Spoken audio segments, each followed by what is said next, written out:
যে কোনো একটা মিনিস্ট্রি বাজেটের 50% 6 মাসে খরচ করে ফেলছে সাপোজ, কিন্তু স্বাস্থ্যে দেখা যাচ্ছে 6 মাসে গিয়ে তার বাজেটের 20% খরচ করতে পারে নাই। আমি যে বড় করে টাকাটা দিব ও তো পুরোপুরি খরচ করতে পারবে না, বাকি 6 মাসে সে কিভাবে 80% খরচ করবে? তখন সরকার কিন্তু এখানে এই বাজেটটা কমিয়ে দেয়। তো সেখান থেকে আসলে দায়টা রাষ্ট্রের সিস্টেমের আছে। স্বাস্থ্যের উপরে যে সমস্ত মিনিস্ট্রিগুলো আছে সেটা স্বাস্থ্য মন্ত্রণালয়ের ভিতরে সেক্রেটারিয়েট লেভেলে যে ম্যানেজার সেটা আছে, ডিজি অফিস লেভেলে ম্যানেজার আছে, এবং আমাদের যে লোকাল অ্যাডমিনিস্ট্রেশন যেগুলো আছে ফ্যাসিলিটি লেভেলে যে ম্যানেজার, সবারই কিন্তু দায়। স্বাস্থ্যকে আমরা সবচেয়ে বড় ভুল করেছি এইটা হচ্ছে যে সিভিল সার্ভিসের পার্ট হিসেবে রাখাতে। সিভিল সার্ভিসের পার্ট যখন থাকে তখন সিভিল সার্ভিসের যে সমস্ত নিয়মকানুন সেটা মেনে চলতে হয়। সিভিল সার্ভিসে দেখেন যে সিভিল সার্ভিস ইজ এটা সার্ভিস, আর স্বাস্থ্যকে আমরা সার্ভিস বললেও এটা কিন্তু ডিফারেন্ট লেভেল অফ সার্ভিস।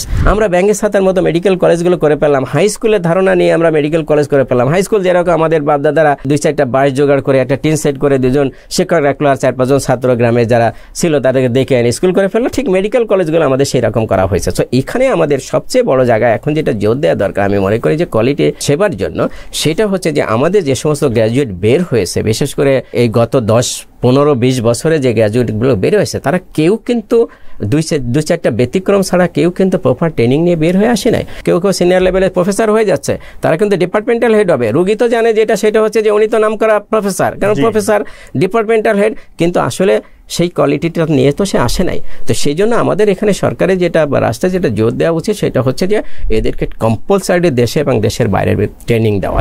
সুপ্রিয় দর্শকবৃন্দ, আসসালামু আলাইকুম। স্বাস্থ্য বাজেট নিয়ে মেডি ভয়েসের বিশেষ পর্বে স্বাগত জানাচ্ছি। আমি ডাক্তার AKM জিয়াউল হক, সহকারী অধ্যাপক ভাস্কুলার সার্জারি বিভাগ, ইবনে সিনা মেডিকেল কলেজ। গতকাল অন্তর্বর্তীকালীন সরকার বা ইন্টারিম গভর্নমেন্ট একটি বাজেট প্রকাশ করে এবং এই বাজেটের পরিমাণ প্রায় 7,90,00,000 টাকা। দেখা গেছে যে এটি গত বছরের যে বাজেট রয়েছে তার প্রায় সমমান। এখানে একটি স্বাস্থ্যের জন্য নির্ধারিত বাজেটে রয়েছে এই বাজেটের পরিমাণ 41 কোটি টাকারও 41,000 কোটি টাকারও কিছু বেশি। গত বছরের বাজেটের তুলনায় এই বাজেটের পরিমাণ 501 কোটি টাকারও কিছুটা বেশি। স্বাস্থ্য বাজেটের আদ্যপান্ত নিয়ে কথা বলতে আজ আমাদের সাথে উপস্থিত আছেন ঢাকা বিশ্ববিদ্যালয়ের স্বাস্থ্য অর্থনীতি ইনস্টিটিউট এর সাবেক পরিচালক অধ্যাপক doctor Syed Abdul Hamid sir. Sir, আপনাকে আমাদের ইনস্টিটিউটে স্বাগত জানাচ্ছি। ধন্যবাদ আমাকে আমন্ত্রণ করার জন্য। স্যার, গতকালকেই বাজেট প্রকাশিত হলো এবং বেশ একটা বড় অঙ্কের বাজেট স্বাস্থ্যের জন্য বরাদ্দ আছে 41,900 কোটি টাকা বা সামথিং। তো এই বাজেটটাকে এই যে 5ই আগস্ট যেটি হলো ছাত্র জনতার বিপ্লব এবং এর পরবর্তী যে প্রত্যাশার চাপ, ডক্টর ইউনূস সাহেবের নেতৃত্বে যে অন্তর্বর্তীকালীন সরকার চলছে এর মধ্যে জনগণের প্রত্যাশার একটি ব্যাপক চাপ রয়েছে, তার আলোকে এই বাজেটকে আপনি কিভাবে দেখছেন? গত বছরে আমাদের যে বাজেটটা ছিল সেই বাজেটের টাকার অঙ্ক যেটা ছিল তার তুলনায় একটু বেড়েছে, এবং শতাংশ যেটা ছিল 5.2% সেটা বেড়ে 5.3% হয়েছে। সেই এলাকায় আমরা বলতে পারবো যে এই বাজেটে যদিও আমরা জানি যে এই বছর এমনি অন্তর্বর্তীকালীন সরকার, দেশের পরিস্থিতি আমরা সবাই জানি, সরকারের ম্যাক্রো ইকোনমিক কন্ডিশনগুলো আমাদের জানা আছে, নানা রকমের ট্রাবলের ভিতর দিয়ে অর্থনীতি যাচ্ছে, চ্যালেঞ্জ আছে বিভিন্ন ধরনের যাচ্ছে। তো সেই কনটেক্সটে সরকার যে স্বাস্থ্যের বাজেটটা অক্ষুণ্ণ রেখেছে এবং কিছুটা বাড়িয়েছে সেটা একটা ভালো দিক, যে সরকার কমিয়ে দেয়নি এই ধরনের পরিস্থিতির মধ্যেও স্বাস্থ্যের বাজেটটা ঠিক রাখার চেষ্টা করেছে আর কি। হ্যাঁ, এখন ধরেন যে স্বাস্থ্যের কথা আমি যেটা বলবো সেটা হলো যে স্বাস্থ্য খাত এত বেশি সমস্যাযুক্ত, সেই সমস্যাগুলো সহজে নিবারণযোগ্য না। এবং বাজেট তো আপনি ফাইন্যান্সিয়াল দিকটা, কিন্তু তার আগে আপনি যদি অ্যাক্টিভিটিস বা প্রোগ্রামগুলো ডিজাইন না করতে পারেন তাহলে বাজেট ইটসেলফ তো আর আপনাকে সমাধান করে দেবে না। সো আপনাকে যেটা করতে হবে যে আমাদের যে সমস্যা যেগুলো আছে সেগুলোর রুট কজ অ্যানালিসিস করে তারপরে কোথায় আঘাত করলে সেই সমস্যাগুলো দূরীভূত হবে সেই প্রোগ্রামগুলো নিতে হবে, ডিজাইন করতে হবে। তারপরে সেই প্রোগ্রাম বাস্তবায়নের জন্য আমরা যদি বাজেট দিই তাহলে আমরা এই যে আমাদের যে কাঙ্ক্ষিত আপনি যেটা বললেন সেই আকাঙ্ক্ষা পূরণ হবে। কিন্তু আমরা সেই জায়গায় আমরা সেই ধরনের যে এই গত 9 মাস সরকার পরিচালনায় সেই জায়গায় যে স্বাস্থ্যের এই প্রবলেমগুলো আইডেন্টিফাই করে, মেজর প্রবলেম আইডেন্টিফাই করে সেটার জন্য যে কিছু যুগোপযোগী মেজার নেওয়া, সেই জায়গাগুলোতে কিন্তু এখনো পর্যন্ত আমরা দেখতে পাইনি, যদিও সংস্কার কমিশন বেশ কিছু প্রস্তাব দিয়েছে এবং তারা কিন্তু প্রস্তাবটা দিয়েছে এই 5 তারিখে, মের 5 তারিখে কিন্তু তাদের রিপোর্টটা রিলিজ হয়েছে, সরকারকে দিয়েছে। সেখানে ভালো কিছু প্রস্তাব আছে, কিন্তু সেই প্রস্তাবগুলো আগে সরকারকে নিতে হবে। মানে এটা তো তারা তাদের কমিশন রিপোর্ট দিয়েছে, বাট এটা সরকার এটা অ্যাকসেপ্ট করবে কিনা, এবং এখন যেহেতু জাতীয় ঐক্যমত্য কমিশন আছে, তারা এটা কতটা বিভিন্ন রাজনৈতিক ব্যক্তিবর্গ ভালোভাবে নিবে, তারপরে এখান থেকে যদি প্রোগ্রাম ডিজাইন করা হয় এবং সেটা যদি বাস্তবায়ন করার জন্য ফাইন্যান্সটা দেওয়া হয়, তাহলে আমরা এই জিনিসগুলো দেখতে পারবো। তো এটা আসলে বেসিক্যালি এখন আমি যেটা বলবো যে এটা যেহেতু অন্তর্বর্তীকালীন সরকার এবং এইবারে যে বাজেটটা হলো সেটাও এক ধরনের ইন্টেরিয়াম বাজেট টাইপের, ইন্টেরিয়াম বাজেট দিয়ে অনেক কিছু প্রবলেম সলভ করা যাবে না, যেটা আমরা আশা করি। সেজন্য আমি আবারও বলবো যে সংস্কার কমিশনের যে সুপারিশগুলো বাস্তবায়নযোগ্য অনেকগুলোই আছে খুব ভালো ভালো, সেইগুলোকে যদি এটা সামনের দিকে এগোয় তাহলে কিন্তু আমাদের ভবিষ্যতে বাজেট বৃদ্ধির সুযোগ আছে। জি, ধন্যবাদ স্যার। স্যার, স্বাস্থ্য খাতে অনেক সময় অগ্রাধিকার নির্ধারণ করার বিষয় থাকে, বিশেষ করে প্রতিটি দেশেরই নিজস্ব কিছু অগ্রাধিকার খাত থাকে। তো এবারের জন্য স্বাস্থ্য বাজেটে অগ্রাধিকারের বিষয়গুলো কি কি? আমরা যেহেতু ডিটেল বাজেটটা আমাদের কাছে এখনো নাই, যে প্রত্যেকটা আইটেম অনুযায়ী দুটো ডিভিশনের, সেটা নাই, সেটা তো কংক্রিট কথাটা বলাটা ডিফিকাল্ট। বাট বাজেট বক্তৃতায় যে যতটুকু এসেছে সেটা আমরা দেখেছি যে সরকার কিন্তু ইমিউনাইজেশনের জন্য যে আমাদের যে একটা টাকা, সেটা কিন্তু সরকার রেখেছে এবং বাজেট থেকে রেখেছে, সেটা প্রায় 1000 কোটি টাকার উপরে। এটা সাধারণত আমরা জানি যে এই ফান্ডটা গ্যাভি থেকে আসতো, একটা অংশ সরকার দিত এবং আস্তে আস্তে থাকতো, সেটা কিন্তু সরকার এই জায়গাটায় টাকাটা রেখেছে। তার মানে এটা কিন্তু একটা সরকার, আমি যেটা বলবো যে এই জায়গায় একটা জোর দেওয়ার অগ্রাধিকার দেওয়ার বিষয় আছে। আমি আরো যেটা দেখেছি যেটা সেটা হচ্ছে যে সমস্ত আমাদের উন্নয়ন প্রজেক্টগুলো ছিল, বিশেষ করে কয়েকটা ইউনিভার্সিটি হচ্ছিল, রাজশাহী মেডিকেল ইউনিভার্সিটি, চিটাগাং, সিলেট, এই জায়গাগুলোতে সরকার ফান্ড বন্ধ করে নাই, সেখানে ফান্ড কন্টিনিউ রেখেছে আগামী অর্থ বছরের জন্য। তারপরে আমাদের যে 8টা ডিভিশনে যে 8টা ক্যান্সার এবং কিডনি হসপিটাল হওয়ার কথা ছিল মেডিকেল কলেজগুলোর সাথে, সেগুলোর জন্য কিন্তু ফান্ড রেখেছে। তো বড় বড় পকেটগুলোতে আমরা যেটা দেখেছি সেটা কিন্তু সরকার ফান্ড রেখেছে। এবং আমরা এখানে যেটা দেখেছি সেটা হচ্ছে যে এবার সরকার যেটা গুরুত্ব দিয়েছে সেটা হচ্ছে পরিচালন বাজেট, যেটা আমরা অপারেটিং বাজেট যেটা বলে থাকি। কারণ হচ্ছে যেহেতু আমাদের সেক্টর প্রোগ্রাম বন্ধ হয়ে গেছে, সো সেক্টর প্রোগ্রাম যেটা ছিল সেটা হলো আলাদা একটা লাইন অফ অ্যাক্টিভিটি ছিল, যেটা ফান্ডিং ফ্লো হতো এবং সেখানে অ্যাক্টিভিটিস করা হতো। এখানে সরকার যেটা চাচ্ছে সেটা হচ্ছে যে না, দুটো চ্যানেল থেকে টাকা না এসে টাকাটা রেভিনিউ থেকে যায়, সেটা মোর সাস্টেনেবল হবে এবং সেটা মোর এফেক্টিভলি ব্যয় করা সুযোগ হবে। কারণ ওখানে দুটো চ্যানেল থেকে আসলে দেখা যাচ্ছে অনেক ডুপ্লিকেশন হয়, একই কাজ দুটো চ্যানেলে থেকেই যাচ্ছে, সেটা আমাদের রিসোর্স সংকট, সেটা ডুপ্লিকেশন করার সুযোগ নেই। তাহলে সেই জায়গাগুলোতে কিন্তু সরকার গুরুত্ব দিয়েছে। স্যার, একটা রিলিভেন্ট প্রশ্ন, স্বাস্থ্য খাত সংস্কার কমিশনের প্রতিবেদনে প্রাথমিক স্বাস্থ্যসেবাকে ফ্রি করে দেওয়ার একটা প্রস্তাবনা ছিল, এবারে বাজেটে কি সেটা নিয়ে কিছু বলা হয়েছে?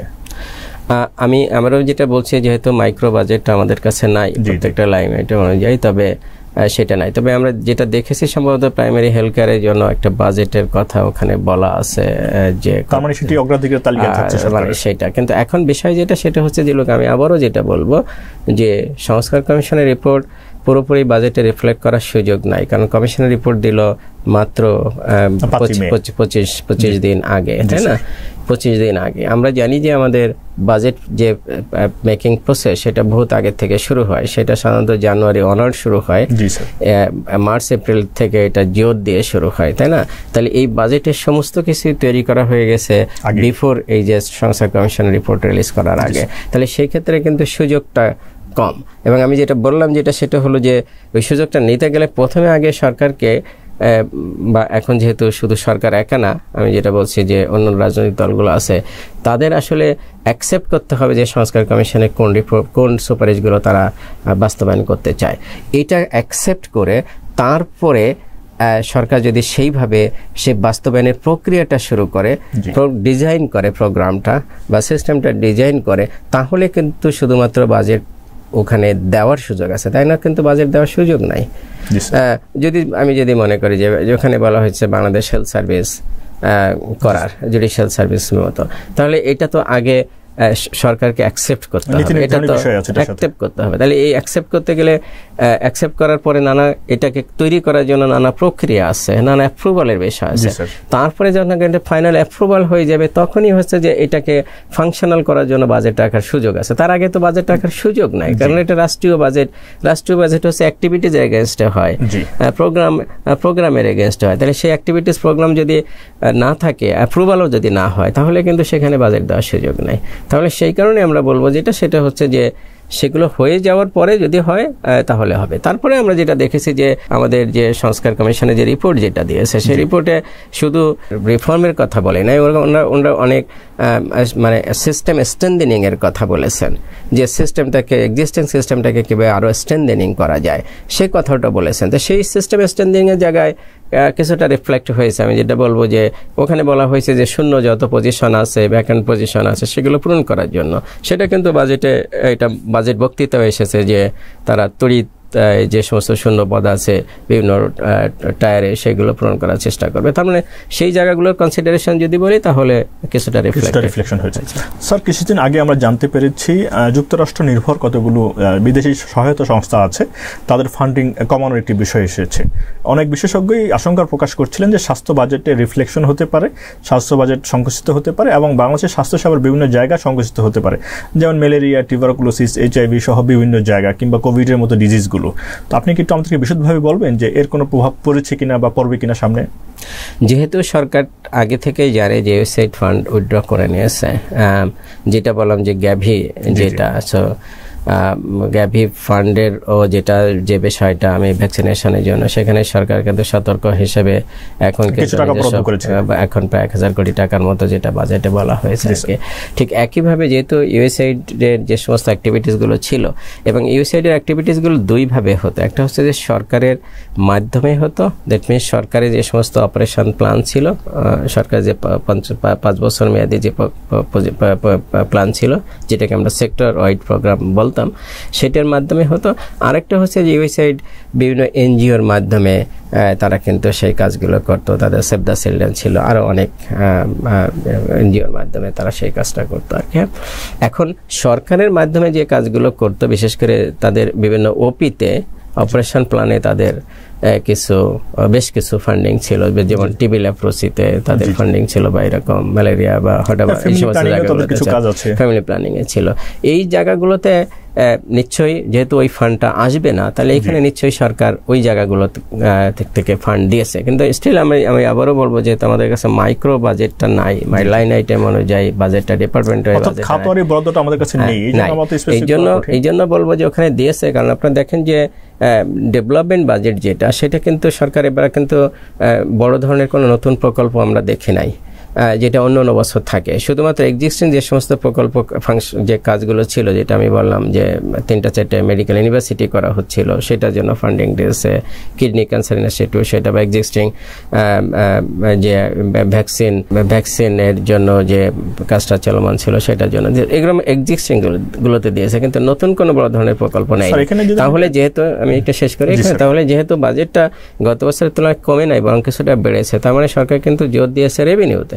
তাহলে রেভিনিউর ক্ষেত্রে হচ্ছে যে, এবং যেহেতু বলা হচ্ছে সেক্টর প্রোগ্রাম থাকবে না, তাহলে এই সমস্ত যেটা বললাম টিপি লেপ্রোসিস সহ যে সমস্ত অ্যাক্টিভিটি যেটা সেক্টর প্রোগ্রামে অপারেশন প্ল্যানের মাধ্যমে করা হতো, সেটা রেভিনিউর মাধ্যমে করা হবে। তাহলে সেখানে সরকার হয়তো ওখানে ওই টাকাটা দিয়েছে।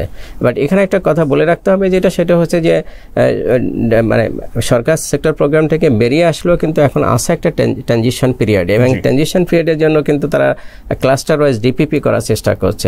এবং ডিপিপির ওখানে কিন্তু আমাদের বিদেশি ফান্ডিং থাকতে পারে, দ্যাট মিনস যে ডোনারদের ফান্ডিং থাকতে পারে, যেমন ওয়ার্ল্ড ব্যাংকের ফান্ডিং থাকতে পারে, এখানে এডিবির ফান্ডিং থাকতে পারে, WHO যদি কিছু দিয়ে থাকে তাহলে থাকতে পারে। তো শুধুমাত্র যেহেতু ইউএসএইডের ফান্ডটা এবং যেটা গভর্নমেন্টের অংশের সাথে আছে, সেটাই যেহেতু গভর্নমেন্ট দেখভাল করে, তাহলে সেখানে নিশ্চয়ই সরকার হয়তো এখানে সতর্ক হয়েছে। বাট ইউএসএর একটা বড় টাকা ব্যয় হতে হচ্ছে যে প্রাইভেট ভেন্ডরদের দিয়ে, আমি যেটা বললাম এনজিওদের দিয়ে, সেখানে তো সরকারের বাজেট টাকার সুযোগ নাই, সেই জায়গা রিপেয়ার করার কোনো সুযোগ নাই। সেফর আমরা যদি বলি যে গত বছরের যে বাজেট ছিল, এই বছরের বাজেটটিও প্রায় সেম, বরং কিছুটা কমেছে, সংকুচিত হয়েছে। আবার আমরা আশঙ্কা করছি যে বিদেশি সহায়তা বন্ধ হয়ে যেতে পারে একটি অংশ। সেই হিসেবে যদি বাজেট বরং 500 কোটি টাকা বেড়েছে স্বাস্থ্য ক্ষেত্রে, তাহলে কি মনে হয় যে সরকার আসলে তার একটি আন্তরিকতার পরিচয় দিচ্ছে বা সদিচ্ছার পরিচয় দিচ্ছে এই জায়গাটায়? আমি সেটাই বলতেছিলাম যে আমাদের লোক এত কিছু হওয়ার পরেও যে আমাদের স্বাস্থ্য বাজেটটা কমে নাই, আমি একটু পজিটিভলি দেখার চেষ্টা করছি। সেটাই আমাদের একটা স্বস্তির জায়গা যে স্বাস্থ্য বাজেট গত বছরের তুলনায় কমে নাই। আপনি যেটা বললেন যে ডিপি এমনি অপারেশনাল প্ল্যান নাই, আমাদের সেক্টর প্রোগ্রাম থাকলো না, ইউএসএইডের ফান্ডিংটা বন্ধ হয়ে গেল। গিভেন অল দিস, যেহেতু গত বছরের তুলনায় কমে নাই বরং কিছুটা বেড়েছে, তাহলে সেই জায়গাটা আমি মনে করবো যে সরকারের এই জায়গাটা অন্তত আমি বলবো অ্যাপ্রিসিয়েট করবো যে না তারা এই জায়গাটা পজিটিভ সাইন। কিন্তু স্যার এখানে আমাদের যে কিছু অভিজ্ঞতা আছে, অতীতের যে অভিজ্ঞতাগুলোতে আমরা দেখেছি যে আমাদের পুরো বাজেট আমরা ব্যবহার করতে পারি না, বেশ বড় একটা অ্যামাউন্ট ফেরত যায়। আবার আমরা এটাও দেখেছি যে বাজেট যখন রিভিশন করা হয় তখন স্বাস্থ্য বাজেটের উপরে খরচটা নেমে আসে, একটা বেশ বড় একটা অংশ কাটা পড়ে। আপনি কি অতীত অভিজ্ঞতা আমাদের শেয়ার করবেন যে কিভাবে আমরা এটা থেকে উত্তরণ পেতে পারি? দেখেন, আমি যদি গত বছরের কথা বলি, আমি 2 বছরের এক্সাম্পল দেব। গত বছরে যেটা হয়েছে সেটা হলো আমাদের 41,400 কোটি টাকার মতো বাজেট ছিল। সেখানে এই গত 3-4 মাস আগে যখন এটাকে রিভিউ করা হলো, তখন কিন্তু ওখান থেকে প্রায় 14,000 কোটি টাকা 41,000 কোটি টাকা থেকে প্রায় 14,000 কোটি টাকা কিন্তু এটা উইথড্র হয়ে গেল, রিভিশনের সময় বাদ গেল। তার মানে হচ্ছে যে প্রায় ধরেন যে 1/3 টাকা রিভিশনের সময় চলে গেল। এবং আপনি দেখবেন যে 30শে জুনে আমাদের যখন এই ফিসক্যাল ইয়ারটা শেষ হবে, দেখেন যে আমরা এই যেটা থাকলো প্রায় 27-28 কোটি টাকার মতো, এখান থেকেও দেখবেন যে আমরা 7-8 কোটি টাকা ব্যয় করতে পারি নাই। তার মানে আমরা যা প্রস্তাব করা হলো তার 50% বা 50 বা 60%-এর বেশি ব্যয় করতে পারছি না। তাহলে এই জায়গাটা আমাদের ভাবতে হবে যে আমাদের কি বড় বাজেট, আমাদের যেরকম আকাঙ্ক্ষা সেটা ঠিক আছে, কিন্তু একই সাথে আমরা যে বাজেটটুকু পেলাম সেটা রিভাইজ বাজেটে যেন সেই অংশটুকুই থাকে, রিভিশনের সময় যেন রিভিশনের নামে কমিয়ে না দেওয়া হয়, আবার পুরোটুকু যেন আমরা এফেক্টিভলি এফিশিয়েন্টলি খরচ করতে পারি। তাহলে এই বিষয়গুলো আমাদেরকে ভাবতে হবে। এখন রাষ্ট্র বা ফাইন্যান্স মিনিস্ট্রি কেন স্বাস্থ্যের উপর খরচটা বসায়, স্বাস্থ্য এডুকেশনের উপর খরচটা বসায়, এই জায়গায় কিন্তু আমাদেরকে ভাবতে হবে কেন বসায়। আপনি দেখেন যে যখন বাজেটটা রিভিউ হচ্ছে, এই বাজেটটা রিভিউ মাত্র শুধু স্বাস্থ্যের বাজেট রিভিউ হচ্ছে না, এটা সমগ্র বাজেটটা রিভিউ হয়। কেন রিভিউ হয় তার একটা কারণ যেটা, সেটা হলো সরকার যখন বাজেট দেয় তখন এটা ইজ এ পলিটিক্যাল এজেন্ডা এবং অনেক প্রেশার থাকে যে সবাই আমরা দেখেন যে বাজেট চাচ্ছি, হেলথে চাচ্ছি, এডুকেশনে চাচ্ছি, ডিফেন্সে চাচ্ছি, স্বরাষ্ট্রে চাচ্ছি, সবাই কিন্তু বাজেট চাচ্ছে। এবং সরকারের যে রেভিনিউ স্ট্রিম সেটা সরকার এস্টিমেট করে যে তার এখান থেকে এরকম রেভিনিউ আসতে পারে, কিন্তু আসলে যে ওইটা স্ট্রেট লাইন না, লিনিয়ার না, রেভিনিউগুলো কিন্তু মান্থলি বা কোয়ার্টারলি যেভাবে আসার কথা সেভাবে আসে না। তার মানে হচ্ছে যে আমরা এমনিই জানি যে আমাদের যে টোটাল বাজেটে যে 7,90,000 কোটি টাকা যে বাজেট আপনি যেটা বললেন, এটা দেখেন যে এটা রেভিনিউ কতটুকু হবে, এখানে বড় একটা অংশ ডেফিসিট, যেটা আগের সময়কালেও আমরা দেখেছি যে বড় একটা অংশ ডেফিসিট।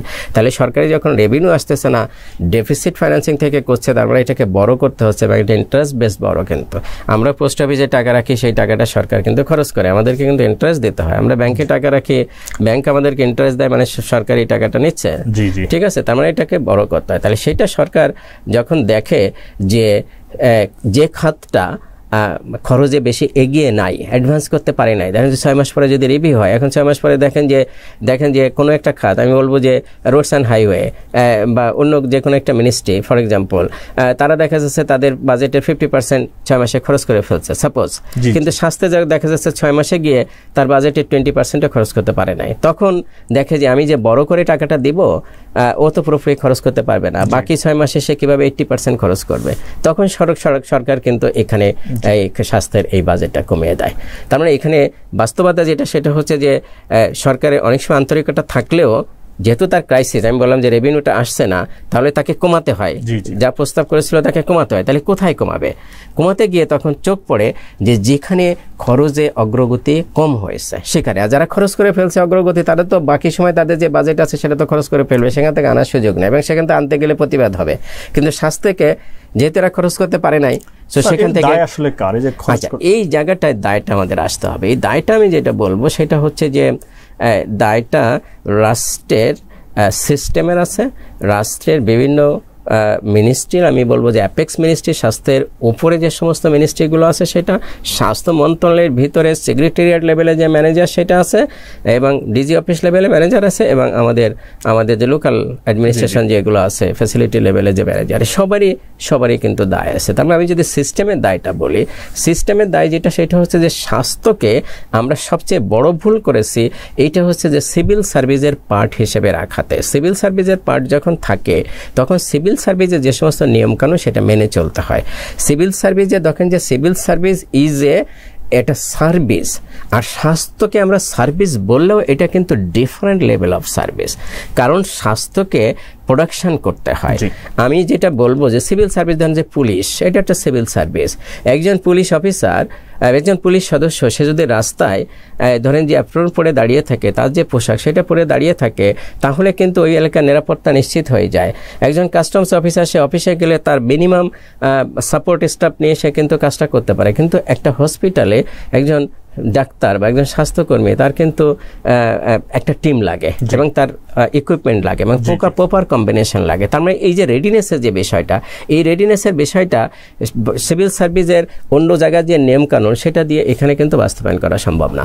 সেই জন্য এটাকে আলাদা করার দরকার ছিল শুরুতে। এটাকে বিশেষকে এই বাংলাদেশ মানে মেডিকেল যে সার্ভিস, যেটা সেই মেডিকেল সেবা, একটা ভিসিএস সাইকেল তৈরি হয়ে গেছে, একটা দুষ্ট চক্র তৈরি হয়ে গেছে। এই জায়গাটা যদি আমরা, তার মানে আমরা সিভিল সার্ভিসের নিয়ম কানুনগুলো মেনে চলে হসপিটালে আমরা সেবা দিতে পারছি না, কারণ হসপিটাল ম্যানেজারের কোনো ফ্লেক্সিবিলিটি নাই।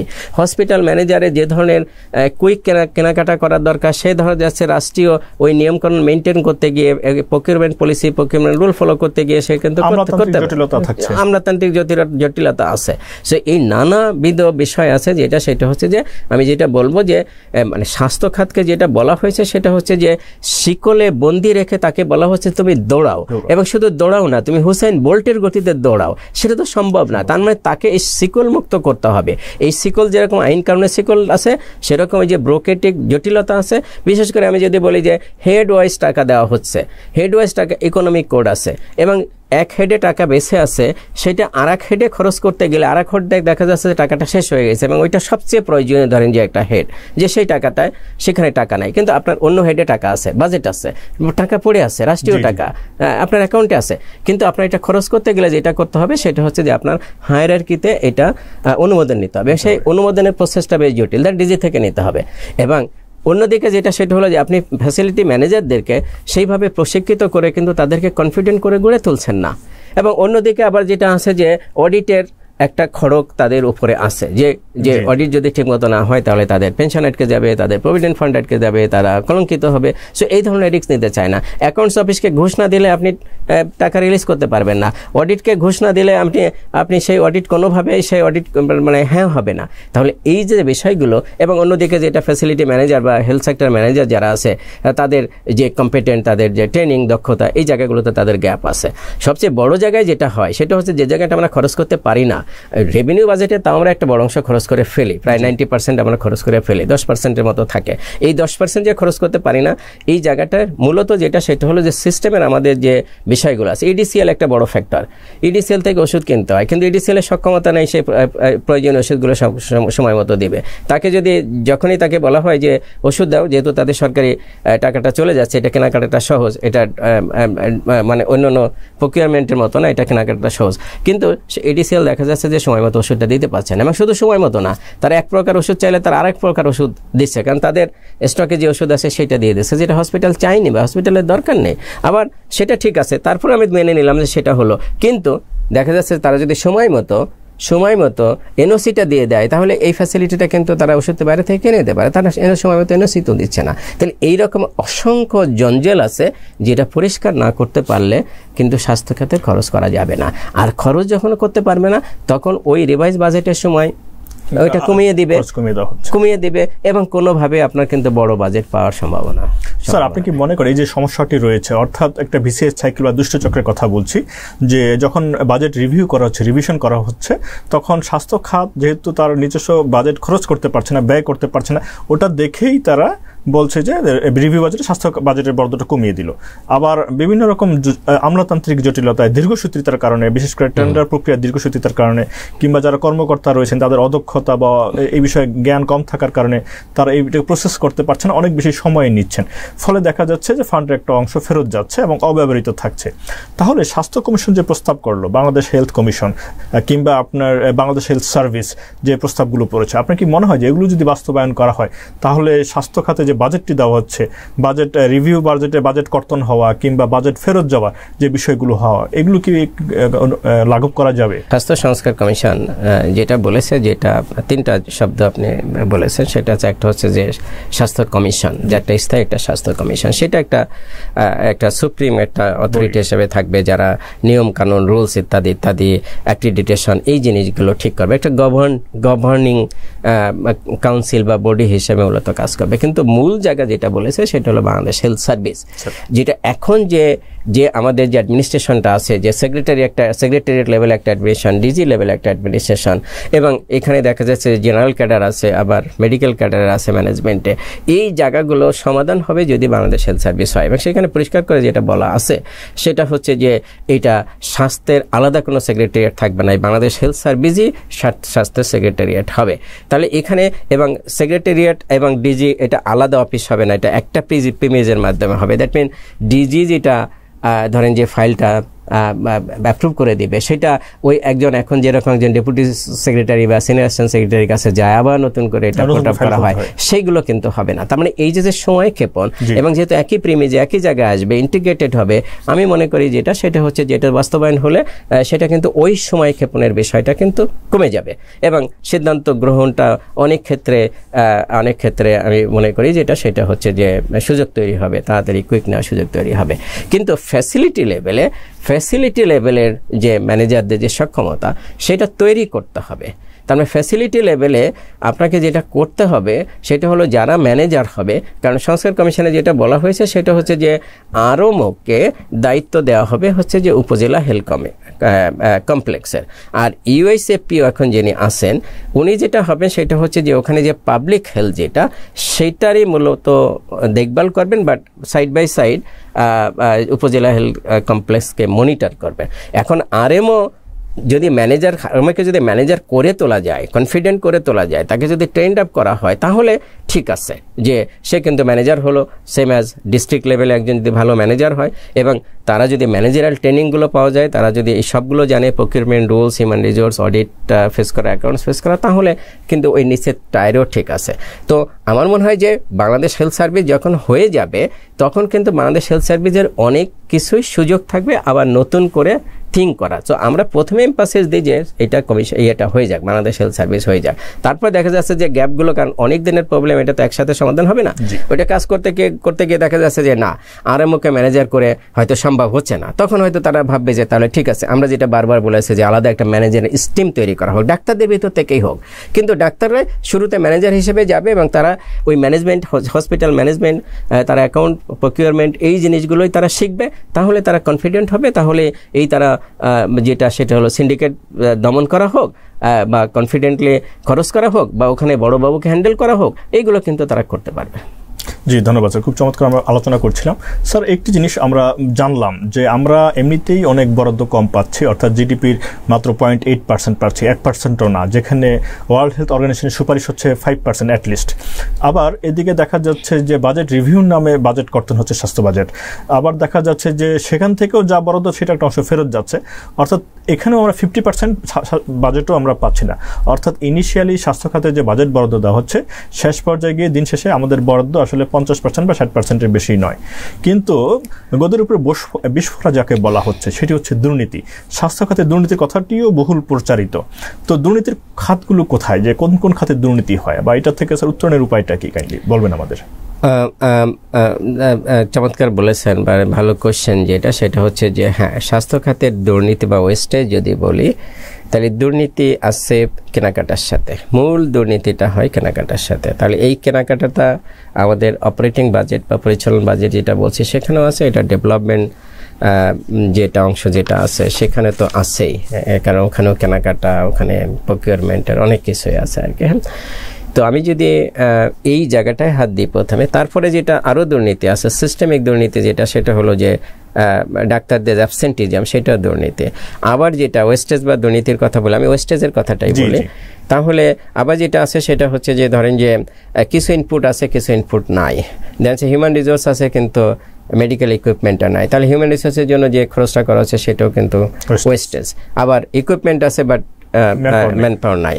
আমি মনে করি যেটা বলে যে অপারেশন থিয়েটারটা ঠিক আছে কিন্তু সার্জন নাই বা অ্যানেস্থেসিওলজি নাই, তাহলে কিন্তু অপারেশন থিয়েটারের জন্য ইনভেস্টমেন্ট যেটা করা হলো সেটা ওয়েস্টেজ। সেম অ্যাজ সার্জন আছে বাট অ্যানেস্থেসিওলজিস্ট নাই, অপারেশন হবে না, তাহলে সার্জনের জন্য যে বেতন ভাতাটা দেওয়া হচ্ছে সেটাও কিন্তু ওয়েস্টেজ। আবার সাপ্লাই চেইনে অনেক প্রবলেম আছে। তো এইগুলো হচ্ছে যে মূল। তো আমরা প্রথমে যেটা আছি যে আপনার প্রথম অংশ যেটা যে দুর্নীতি, কারাপশন, যেটা এই কারাপশন তো ওয়াইড স্প্রেড, এটা আমরা সবাই জানি। এই কারাপশনগুলো কিভাবে হয়? এই কারাপশনগুলো যেটা হয় সেটা হচ্ছে যে আমি যদি বলি যে এই কারাপশনগুলো সব কিন্তু প্রকিউরমেন্ট এবং কেনাকাটার সাথে সম্পর্কিত। তাহলে এই কারাপশনগুলোর একটা হচ্ছে যে পলিটিক্যাল একটা আপিল আছে বা পলিটিক্যাল একটা মোটিভ আছে, যে কে কখন কোথায় কাজটা তাকে দেওয়া হবে। বড় একটা প্রজেক্ট, তাহলে এই বড় একটা প্রজেক্টের কাজটা কাকে দেওয়া হবে। তাহলে এই কাজটা করতে গিয়ে দেখা যাচ্ছে যে এটা শুরুটা হয় তার আগের থেকে। দ্যাট মিনস পিডিটা কে হবে, কারণ ওখানে যদি যোগ্য পিডি নিয়োগ করা হয় তাহলে যোগ্য পিডিকে তাকে তো কনভিন্স করা যাবে না, তাহলে পিডিটাকে ওইভাবে নিয়োগ করতে হবে যেন যে পিডি ফ্লেক্সিবল হয়, পিডি যেন কথা শোনে। তাহলে শুরুটাই কিন্তু ওখান থেকে হয়। তার মানে আমরা যোগ্য পিডি, এমনি কিন্তু স্বাস্থ্য খাতে অনেকে পিডি হতে চায় না, কারণ এই জঞ্জালের ভিতরে কেউ আসতে চায় না, কোনো ভালো প্র্যাকটিশনার কিন্তু আসতে চায় না।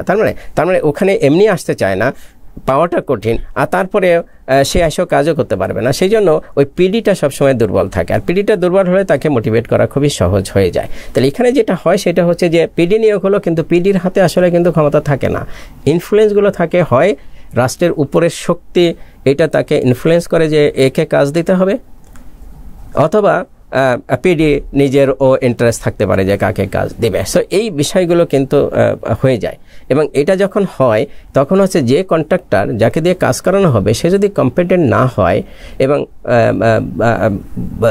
দেশের সাথে সে যদি সেই কাজটা করার সুযোগ না থাকে, তাহলে হচ্ছে সেটা হচ্ছে যে প্রথমে যেটা হয় সেটা হচ্ছে যে দেরি হয়।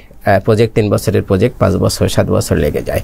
এখানে আরেকটা কথা বলে রাখা দরকার, সেটা হচ্ছে যে আমাদের আরেকটা জিনিস বিবেচনা আনা হয় না। ধরেন যেটা 5 বছরের প্রজেক্ট, পিডি নিয়োগ করার সময় আমাদেরকে চিন্তা করতে হবে যে অ্যাটলিস্ট পিডির চাকরি 5 বছর আছে, কারণ যেহেতু সরকারি চাকরির পার, কিন্তু পিডির চাকরি আছে 2 বছর, তাকে যদি পিডি নিয়োগ করা হয় তাহলে 2 বছর পরে কিন্তু সে তো চাকরি নাই, তার মানে সেই পিডি থাকতে পারছে না, তাহলে মাঝখানে আপনাকে আরেকজন পিডি আনতে হচ্ছে। এবং অনেক প্রজেক্টে দেখা গেছে 5 বছরের প্রজেক্টে 3টা পিডিও চেঞ্জ, 3বার পিডিও চেঞ্জ হয়েছে। তার মানে এইটা কিন্তু আরও প্রবলেম হয়ে যায় যে একজন শুরু করে তারপরে আরেকজন মাঝখানে এসে ধরে, আবার আরেকজন শেষ করে।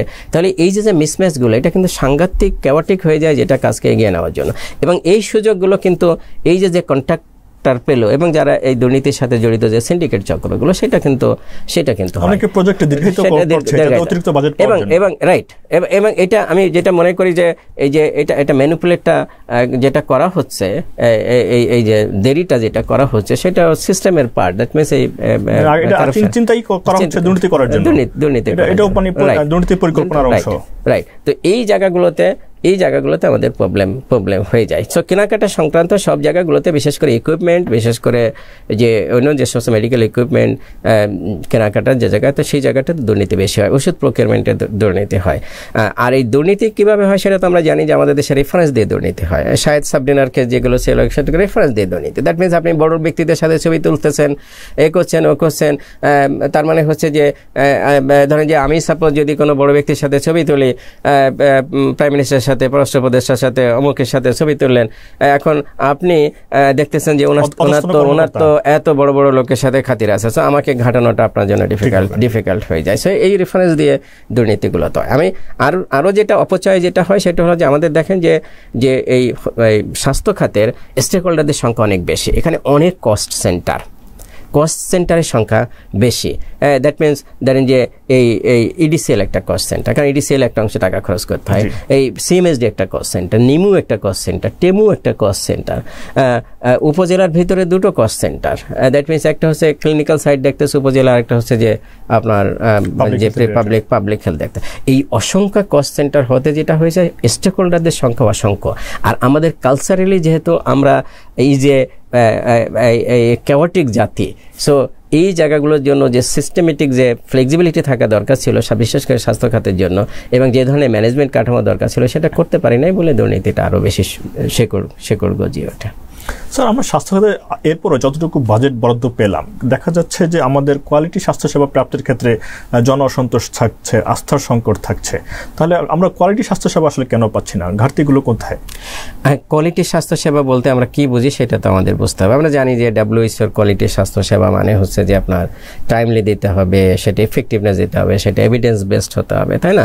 তাহলে এই বিষয়গুলো, এবং সেখানে শুধু কোয়ালিটি মানে ক্লিনিক্যাল কোয়ালিটি না, WHO আরও একটা কথা বলেছে যে রেসপন্সিভনেসের কথাটা বলেছে, যে আমাকে প্রম্পটলি দিতে হবে, আমার ক্লিননেস থাকতে হবে, আমাকে পেশেন্টের যে তার সাইকোলজি সেটা বুঝতে হবে। তার মানে এই বিষয়গুলো যদি কোয়ালিটি ইন্ডিকেটর হয় তাহলে সেইগুলো কিন্তু আমাদেরকে ডিফাইন করা হয়নি। দ্যাট মিনস আমি বলি সেভাবে ডিফাইন করে সেভাবে ডিজাইন করা হয়নি।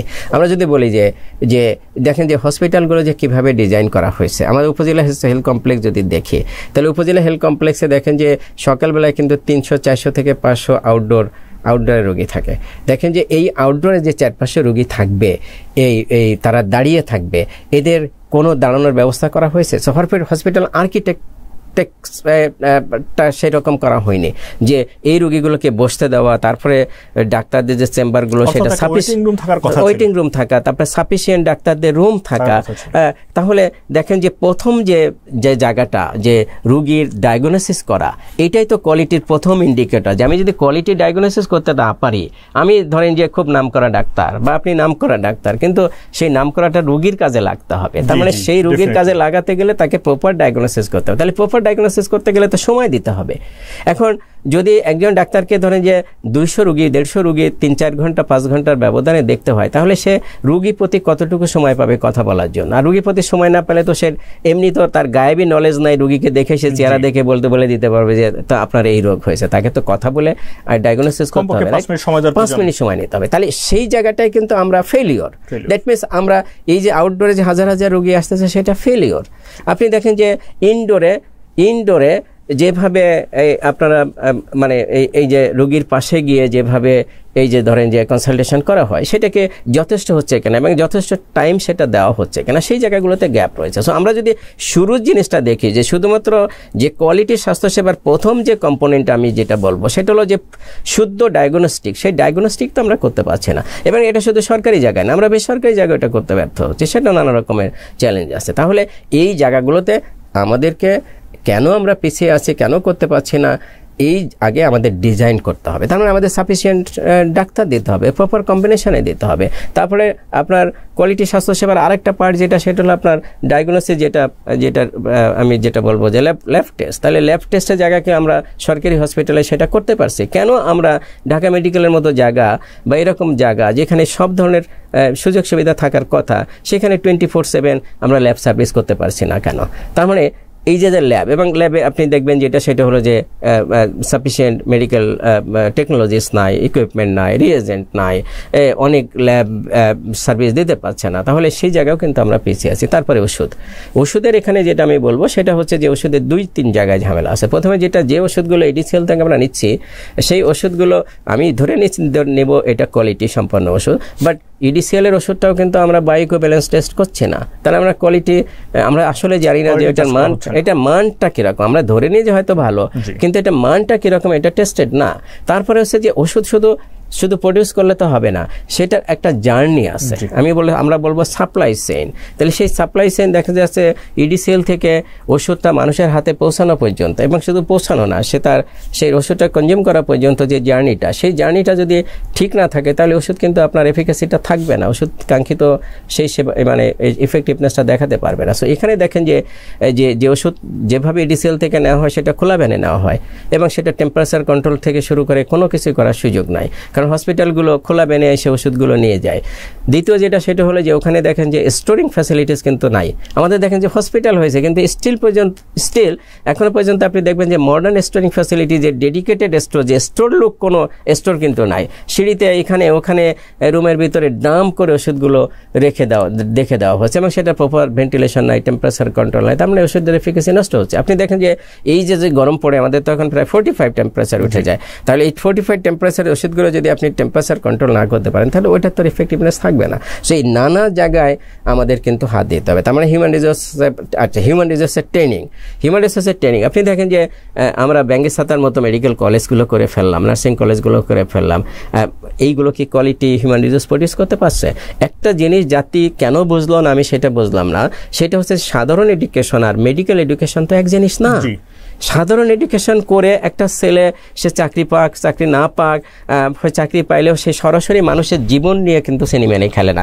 কিন্তু একজন মেডিকেল গ্র্যাজুয়েট সে যদি কোয়ালিফাইড না হয় তাহলে তো সে তো পরের দিন সে রুগী দেখবে, সে ভুল ডায়াগনোসিস করবে, সে ভুল অপারেশন করবে, সে ভুল সব কিছু করবে। সো আমার আপনার জীবন, জাতির জীবন তো এটা হুমকির মুখে পড়ে যাবে। তাহলে এই সিম্পল যে জিনিসটুকু যদি জাতি না বোঝে, আমরা ব্যাঙ্গেসাতার মতো মেডিকেল কলেজগুলো করে পেলাম, হাই স্কুলের ধারণা নিয়ে আমরা মেডিকেল কলেজ করে পেলাম। হাই স্কুল যেরকম আমাদের দাদারা 2-4টা বাস জোগাড় করে একটা টিন সেট করে 2জন শিক্ষক রাখলো আর 4-5জন ছাত্র গ্রামে যারা ছিল তাদেরকে দেখে এনে স্কুল করে ফেললো। ঠিক মেডিকেল কলেজগুলো আমাদের সেই রকম করা হয়েছে। তো এখানে আমাদের সবচেয়ে বড় জায়গা এখন যেটা জোর দেওয়া দরকার আমি মনে করি যে কোয়ালিটি সেবার জন্য, সেটা হচ্ছে যে আমাদের যে সমস্ত গ্র্যাজুয়েট বের হয়েছে, বিশেষ করে এই গত 10-15-20 বছরে যে গ্র্যাজুয়েটগুলো বের হয়েছে তারা কেউ কিন্তু 2-4টা ব্যতিক্রম ছাড়া কেউ কিন্তু প্রপার ট্রেনিং নিয়ে বের হয়ে আসে নাই।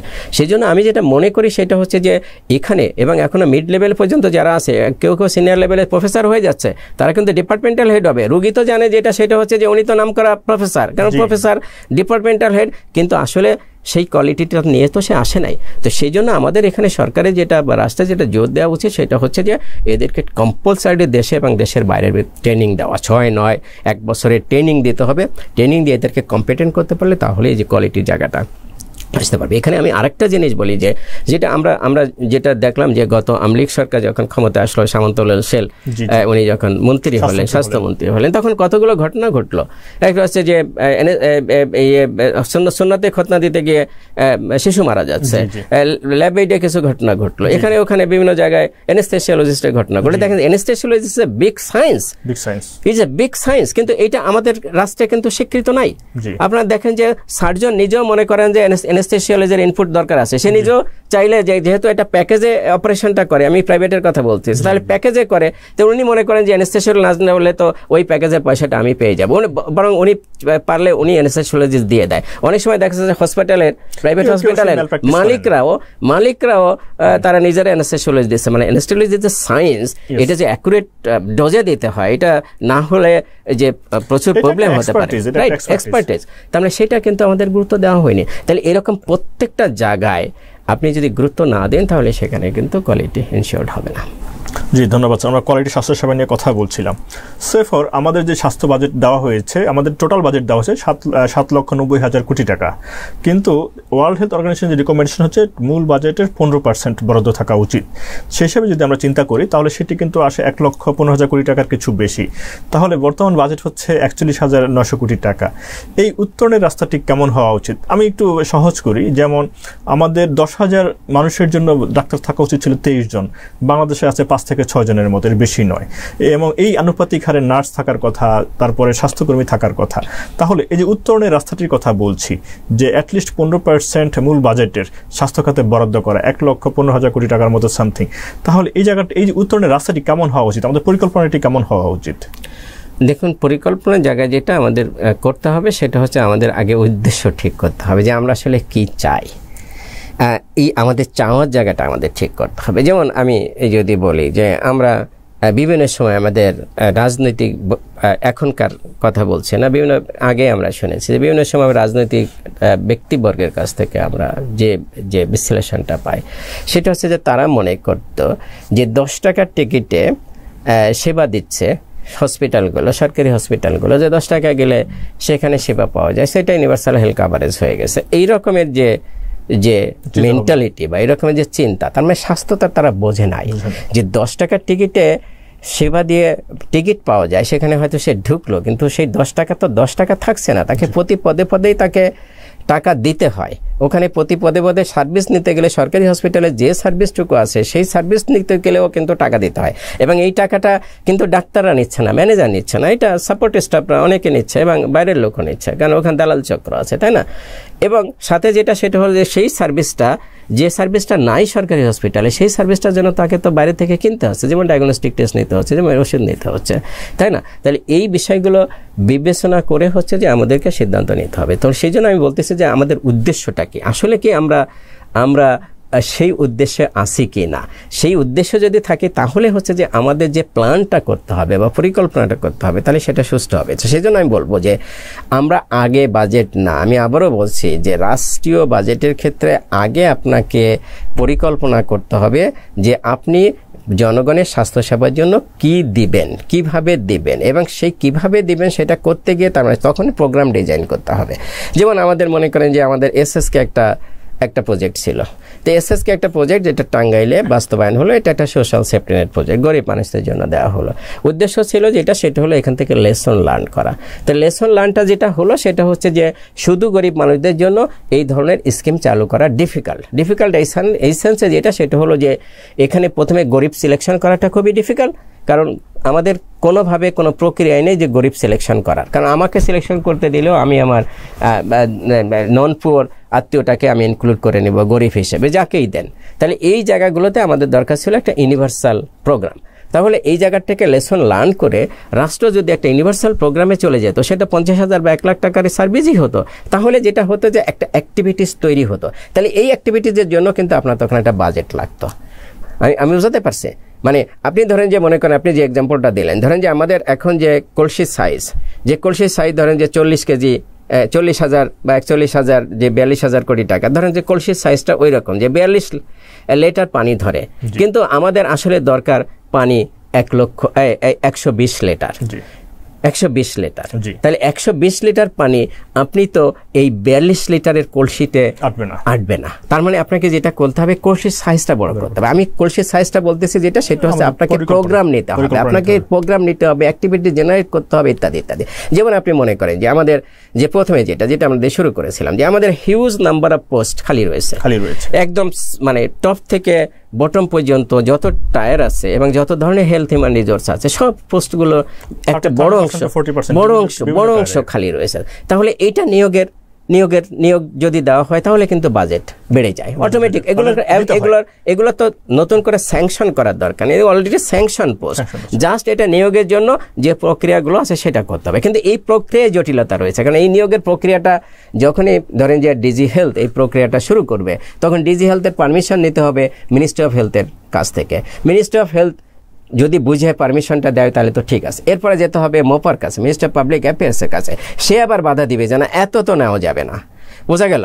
সো প্রথমে কাটা পড়ে ডিজি হেলথ ধরেন যে 1000 যদি পোস্ট মানে যদি নিয়োগ চায়, তা মিনিস্ট্রিতে গেলে এটা 750 থাকবে, হয়তো 250 থাকলো না। এটা মোপাতে গেলে এটা হয়তো 500-তে চলে আসবে। এটা যখন আবার ফাইন্যান্সে যাবে তখন যাতে 250 চলে আসতেছে। তাহলে দেখা যাচ্ছে যে ওই চোখ আছে, মাথা আছে, মুখ আছে, মানে এই রকমের যে কমপ্লিট যে সিনারিও সেটা কিন্তু পাওয়া যায় না। তাহলে এই জায়গাগুলোতে যে বাধাগুলো আছে সেটাও কিন্তু দূর করতে হবে। তার মানে আমি যেটা বলার চেষ্টা করছি সেটা হচ্ছে এটা আমাদের ধরেন যে যখন যে অর্গানোগ্রামটা তৈরি করা হয়েছে, সেই অর্গানোগ্রামটা যে কোনো হসপিটালে যে অর্গানোগ্রামটা তৈরি করা হয়েছে এটা অনেক আগে তৈরি করা হয়েছে।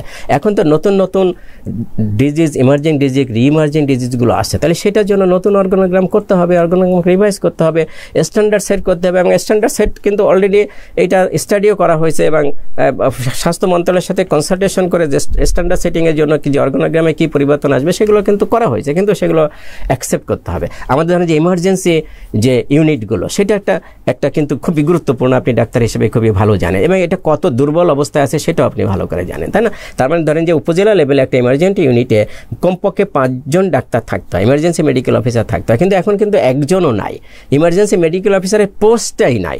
এটা নর্মাল মেডিকেল অফিসাররা ইমার্জেন্সি হিসেবে রোস্টার হিসেবে ডিউটি করে, তাই না? তার মানে ইমার্জেন্সিটা একটা সম্পূর্ণ আলাদা ডিপার্টমেন্ট হয়ে যাওয়া উচিত ছিল, ইমার্জেন্সি এবং ক্রিটিক্যাল কেয়ার বলে একটা আলাদা ডিপার্টমেন্ট হয়ে উচিত ছিল, এবং এটা স্ট্রিমও হওয়া উচিত। যারা ইমার্জেন্সিতে সার্ভ করবে তারা ওইভাবে প্রমোশন পেরে তারা গ্রেড 1 পর্যন্ত যাবে। তাহলে এই ধারাটা যদি আপনি তৈরি করেন এবং সেভাবে ইকুইপ করেন লোকবল দিয়ে এবং ইকুইপমেন্ট ইকুইপমেন্ট দিয়ে, তাহলে ওখানে একটা অ্যাক্টিভিটিস তৈরি হবে, সেখানে আপনার বাজেট লাগবে।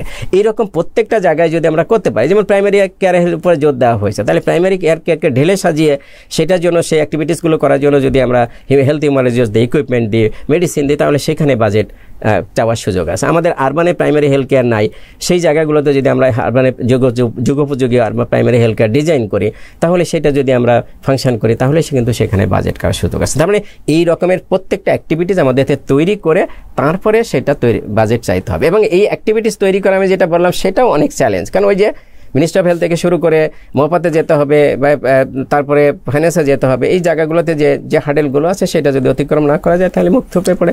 সেই জন্য ওই যে বাংলাদেশ হেলথ সার্ভিসের কথা যেটা বলা হয়েছে, এটা যদি হয় তাহলে এই সব প্রবলেমগুলো কিন্তু এখানে কিন্তু সলভ করা সম্ভব। জি স্যার, ধন্যবাদ স্যার। আমরা আলাপ করছিলাম যে স্বাস্থ্য বাজেট নিয়ে। স্যার একটু ভিন্ন টপিকস, যে আমাদের ওষুধ শিল্প আমাদের স্বাস্থ্যসেবার সঙ্গে অঙ্গাঙ্গিভাবে জড়িত।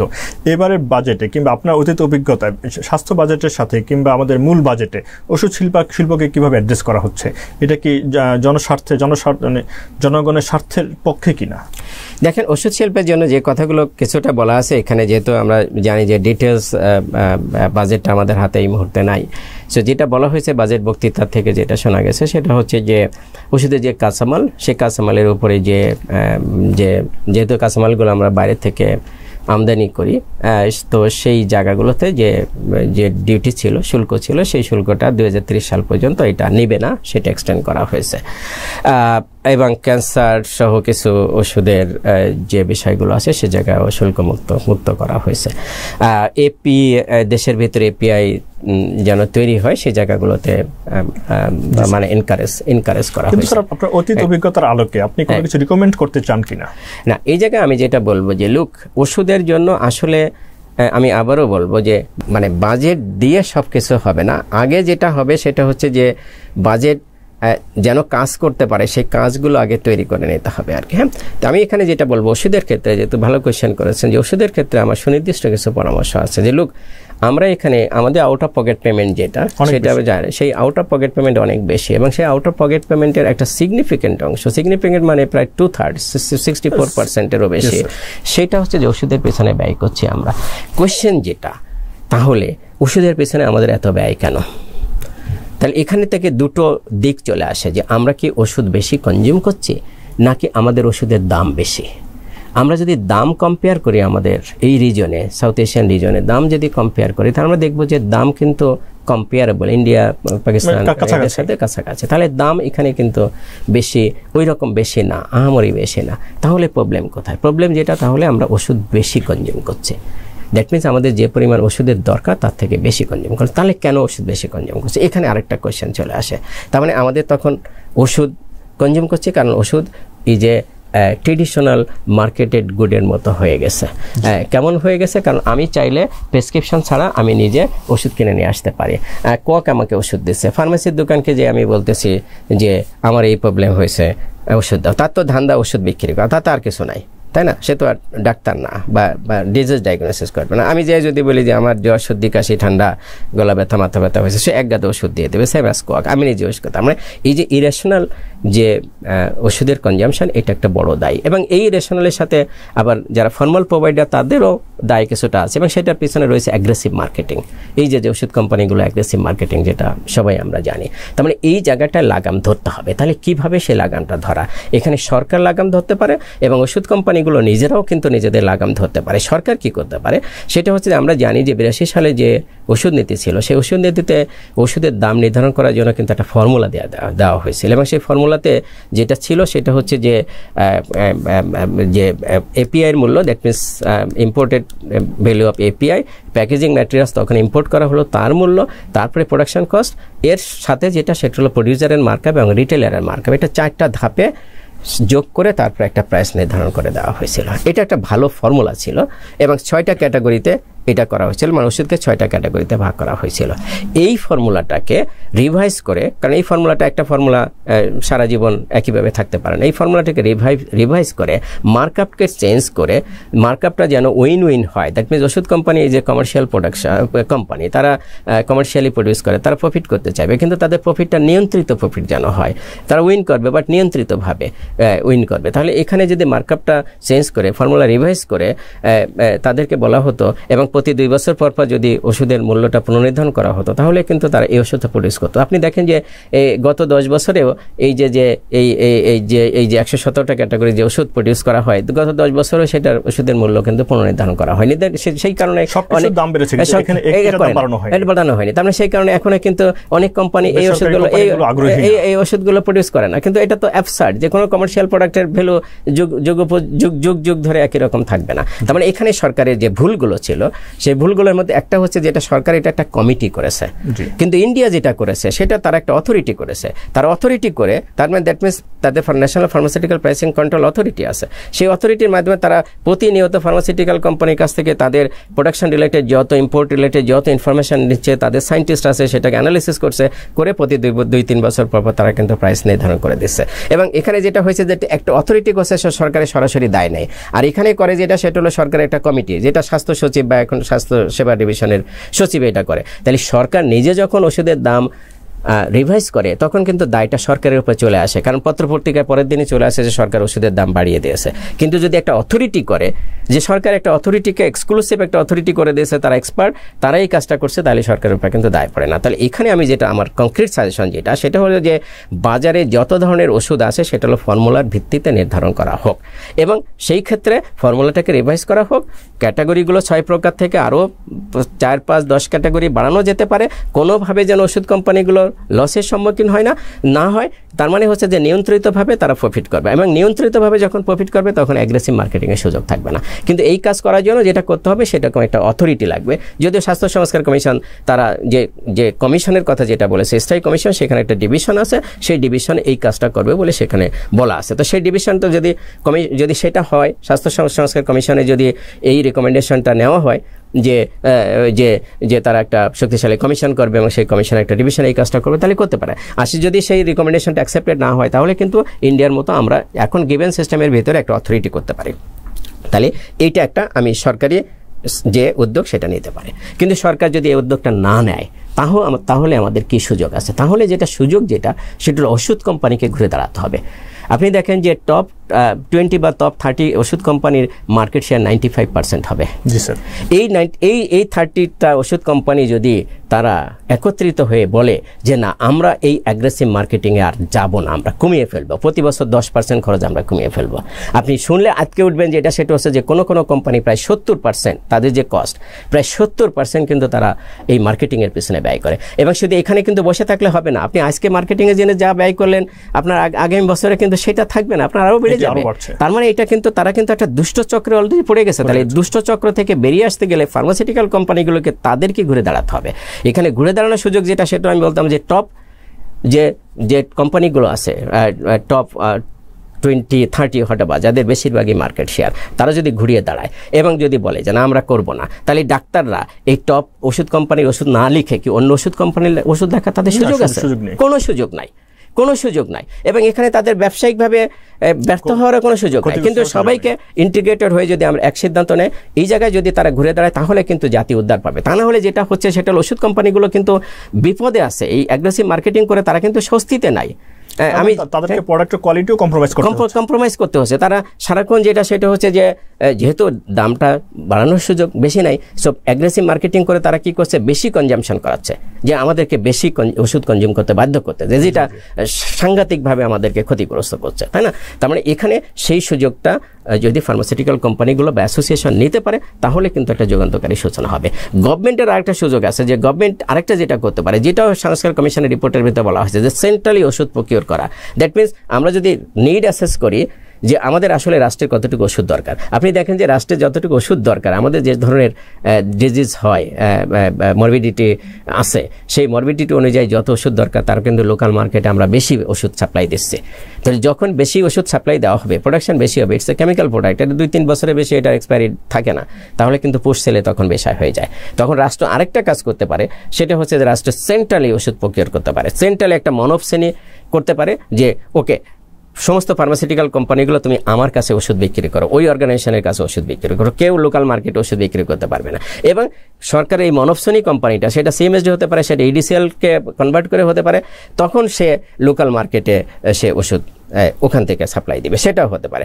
যেমন মনে করেন যে শ্রীলঙ্কাতে যেটা হয়েছে, শ্রীলঙ্কার সুবিধা যেটা হয়েছে সেটা হচ্ছে যে ওদের লোকাল কোম্পানির সংখ্যা কিন্তু কম। তো লোকাল কোম্পানির সংখ্যা কম হওয়াতে ওরা ইম্পোর্ট করে ওষুধ ইন্ডিয়া থেকে, এখান থেকে ইম্পোর্ট করে, কিন্তু ওদের অটোমেটিক যেটা হয়েছে সেটা ইম্পোর্ট করাতে যদি একটা বডি ইম্পোর্ট করে, তাহলে দেখা যাচ্ছে যে ওখানে একটা মানব শ্রেণী কিন্তু গড়ে উঠেছে, কারণ ওই ছাড়া আর বাকিরা কিন্তু ওষুধ সাপ্লাই দেওয়ার সুযোগ পাচ্ছে না। সো আমাদের এখানেও যেটা করতে হবে সেটা হচ্ছে যে এরকম একটা সেন্ট্রাল শক্তিশালী অর্গানাইজেশন যদি আমরা করে ফেলতে পারি, যেটা সমস্ত ফার্মাসিউটিক্যাল কোম্পানি শুধু ওই অর্গানাইজেশনের কাছে ওষুধ বিক্রি করতে পারবে, তারা প্রাইভেট মার্কেটে ওষুধ বিক্রি করতে পারবে না। প্রাইভেট মার্কেটে যত চাহিদা আছে তখন সরকারি এজেন্সি এখান থেকে সাপ্লাই দিবে, সেটাও কিন্তু হতে পারে।